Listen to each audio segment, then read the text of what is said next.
Hi, I'm Tammy Brimley, and I've been with New Hanover County Schools for 30 years.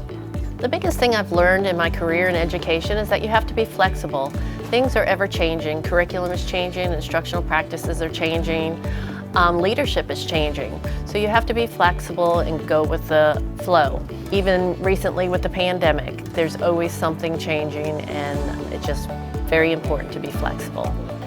So one of the biggest things I think people can take away is to always have high expectations. High expectations for yourself and high expectations for the students. That's very important in education. And also to be fair and open-minded. I believe that I'm a very fair person and it's someone easy to talk to.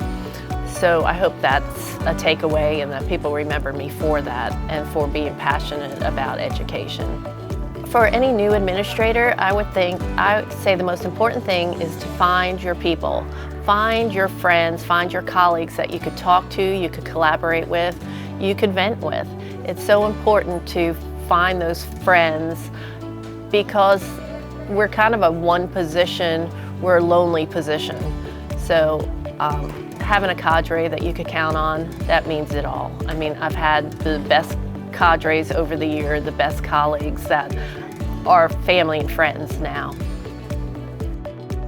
Hello, my name is Dr. Maria Madison, and I am retiring from the educational system after 31 years. The greatest takeaway from being an educator over the last 31 years is the impact that I have made on students, staff, parents, as well as the community. Over the past weekend, I had the opportunity to meet again two of my former students who are now going to be beginning teachers here in New Hanover County Schools. I believe in something that my sister gave me, and I put it on my desk when I became principal. It says, live with passion, love deeply, and laugh out loud. And as an educator principal over the last couple of years, loving your students, loving your job is so important. And if you love your job, it will not seem like it's work.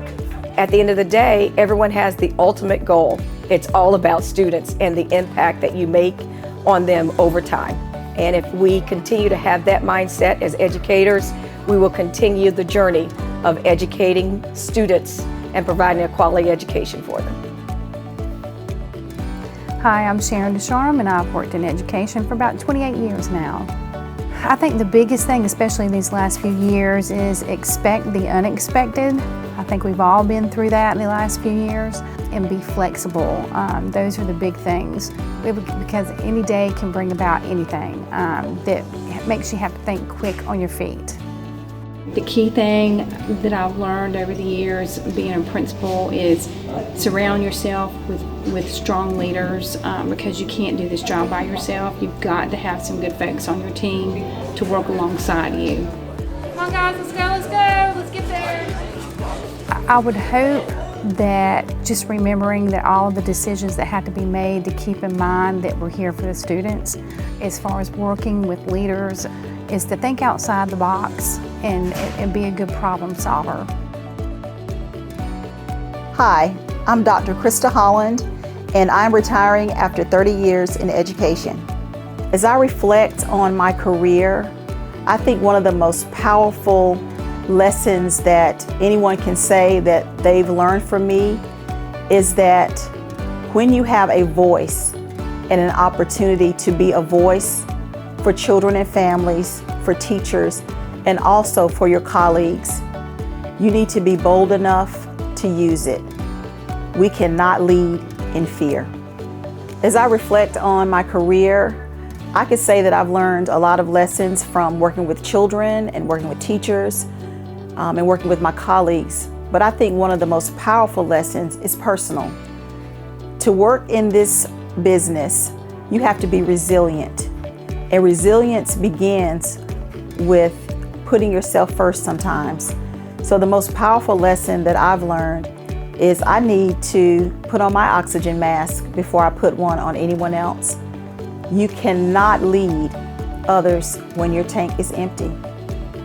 I have one piece of advice, and it would be to ask yourself this question at all times. Is this decision what's best for children, or is it what's best for adults? And if you can't answer 100% that the decision is best for children, you need to make another decision.